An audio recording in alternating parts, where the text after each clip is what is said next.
ಇವತ್ತು ಬೆಳಗಾವಿ ಜಿಲ್ಲೆಯ ಕೇಂದ್ರ ಸಹಕಾರಿ ಬ್ಯಾಂಕಿನ ಒಂದು ಪ್ರಥಮ ಸಭೆಯನ್ನು ನಾವು ಇಲ್ಲಿ ಮಾಡಿದ್ವಿ. ಅದಕ್ಕೆಲ್ಲ PKPS ಸೊಸೈಟಿಗಳಿಗೆ ಚೇರ್ಮನ್ಗಳಾಗಿರ್ಬೋದು, ಸರ್ವ ಆಡಳಿತ ಮಂಡಳಿಗೆ ಕರೆದು ಅವರ ಒಂದು ಸಮಸ್ಯೆಗಳನ್ನೇ ಒಂದು ಚಿಂತನೆ ಮಾಡುವಂಥ, ಪರಿಶೀಲನೆ ಮಾಡಿ ಅದಕ್ಕೆ ಪರಿಹಾರ ಕೊಡುವಂಥ ನಿಟ್ಟಿನಲ್ಲಿ ಇವತ್ತು ಸಭೆಯನ್ನು ಕರೆದಿದ್ವಿ. ಅದಕ್ಕೆ ಅತಿ ಯಶಸ್ವಿಯಾಗಿ ತಾವೆಲ್ಲರೂ ನೋಡ್ದಂಗೆ ಅತಿ ಯಶಸ್ವಿಯಾಗಿ ಕಾರ್ಯಕ್ರಮ ನಡೆದಿದೆ.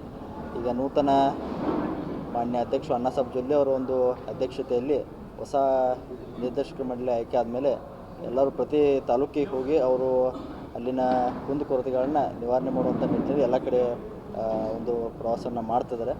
ಅದಕ್ಕೆ ಆ ನಿಟ್ಟಿನಲ್ಲಿ ಇವತ್ತು ವಿಶೇಷವಾಗಿ ಬೆಳಗಾವಿ ತಾಲೂಕಿನ ನಾವು ನಿರ್ದೇಶಕಕ್ಕೆ ಆಯ್ಕೆ ಆಗಬೇಕಾದ್ರೆ ಅಧ್ಯಕ್ಷರು ಅಣ್ಣಾಸಾಬ್ ಜೊಲ್ಲೆ ಅವರಾಗಿರ್ಬೋದು, ಅರಬಾವಿ ಮತಕ್ಷೇತ್ರ ಶಾಸಕರಾದಂಥ ಬಾಲಚಂದ್ರ ಜಾರಕಿಹೊಳಿ ಅವರಾಗಿರ್ಬೋದು, ಬೆಳಗಾವಿ ಜಿಲ್ಲೆ ಉಸ್ತುವಾರಿ ಮಂತ್ರಿಗಳಂಥ ತಂದೆ ಸತೀಶ್ ಜಾರಕಿಹೊಳಿ ಇವರೆಲ್ಲರ ಒಂದು ಸಹಕಾರದೊಂದಿಗೆ ಅತಿ ಒಂದು ಕಿರಿಯ ವಯಸ್ಸಲ್ಲಿ ಇವತ್ತು ಈ ಸ್ಥಾನಕ್ಕೆ ಜವಾಬ್ದಾರಿ ಒಂದು ಸ್ಥಾನಕ್ಕೆ ಒಂದು ಕಾರ್ಯ ಮಾಡಲಿಕ್ಕೆ ಒಂದು ಅವಕಾಶವನ್ನು ಮಾಡಿಕೊಟ್ಟಿದ್ದಾರೆ. ಅದರ ಜೊತೆಗೆ ಮೊನ್ನೆ ತಾನೇ ಅಪೆಕ್ಸ್ ಬ್ಯಾಂಕಿನ ಒಂದು ಇದರ ಸಲುವಾಗಿ ಅವರು ಕೂಡ ನಾಮಿನೇಟನ್ನು ಬೆಳಗಾವಿ ಜಿಲ್ಲಾ ಮಧ್ಯವರ್ತಿ ಬ್ಯಾಂಕ್ ವತಿಯಿಂದ ಅಪೆಕ್ಸ್ ಬ್ಯಾಂಕಿನ ಒಂದು ಪ್ರತಿನಿಧಿಯಾಗಿ ಕಳಿಸಿದ್ದಾರೆ. ಅದಕ್ಕೆ ಎಲ್ಲರ ಇವರ ಸಹಕಾರದೊಂದಿಗೆ ಇವತ್ತು ನಾವು ಆ ಕಾರ್ಯವನ್ನು ನಿರ್ವಹಿಸ್ತೇವೆ. ಅದಕ್ಕೆ ಎಲ್ಲರಿಗೂ ನಾನು ಈ ಸಂದರ್ಭದಲ್ಲಿ ಕೃತಜ್ಞತೆಯನ್ನು ಸಲ್ಲಿಸಲಿಕ್ಕೆ ಬಯಸುತ್ತೆ. ಸ್ವಲ್ಪ ಜವಾಬ್ದಾರಿ ಜಾಸ್ತಿ ಆಯ್ತು ಅನ್ಸುತ್ತೆ, ಯಾಕಂದ್ರೆ ಈಗ ಅಲ್ಲಿ ಘಟಾನುಘಟಿ ನಾಯಕರಿದ್ದಾರೆ. ಹೌದು, ಅಪೆಕ್ಸ್ ಬ್ಯಾಂಕ್ ಹೌದು. ಯಾಕಂದರೆ ಅಪೆಕ್ಸ್ ಬ್ಯಾಂಕ್ ಅದು ಕೂಡ ಒಂದು ದೊಡ್ಡ ಬ್ಯಾಂಕ್ ಆಗಿರೋ ಕಾರಣಕ್ಕಾಗಿ ಎಲ್ಲ ಒಂದು ಜವಾಬ್ದಾರಿ ಹೆಚ್ಚಾಗಿದೆ.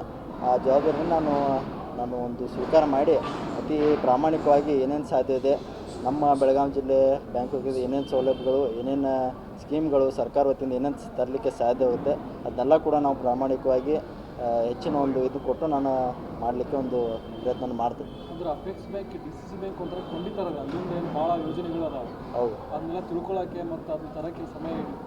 ಹೌದು. ಯಾಕಂದ್ರೆ ನಾವು ಕೂಡ ಸಹಕಾರಿ ಕ್ಷೇತ್ರದಲ್ಲಿ ಇದನ್ನ ಪ್ರಥಮ ಬಾರಿಗೆ ಆಯ್ಕೆ ಅವ್ರ ಕಂಡು ಅದನ್ನ ಹೆಚ್ಚು ಯಾರ್ಯಾರ ಎಕ್ಸ್ಪರ್ಟ್ಸ್ ಇದ್ದಾರೆ ಅವ್ರನ್ನೆಲ್ಲರನ್ನೂ ಸಲಹೆಯನ್ನು ತೊಗೊಂಡು ಅತಿ ಒಂದು ಕಡಿಮೆ ಸಮಯದಲ್ಲಿ ಇನ್ನೂ ಹೆಚ್ಚು ಲಾಭ ನಮ್ಮ ಬೆಳಗಾವಿ ಬ್ಯಾಂಕಿಗೆ ಏನೇ ತರಲಿಕ್ಕೆ ಸಾಧ್ಯ ಇದೆ ಎಲ್ಲವನ್ನು ತರಲಿಕ್ಕೆ ಒಂದು ಪ್ರಯತ್ನ ಮಾಡ್ತೀವಿ.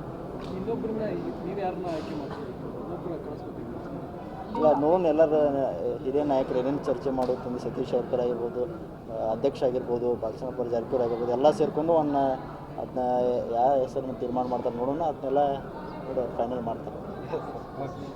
ಪರ್ಫೆಕ್ಟ್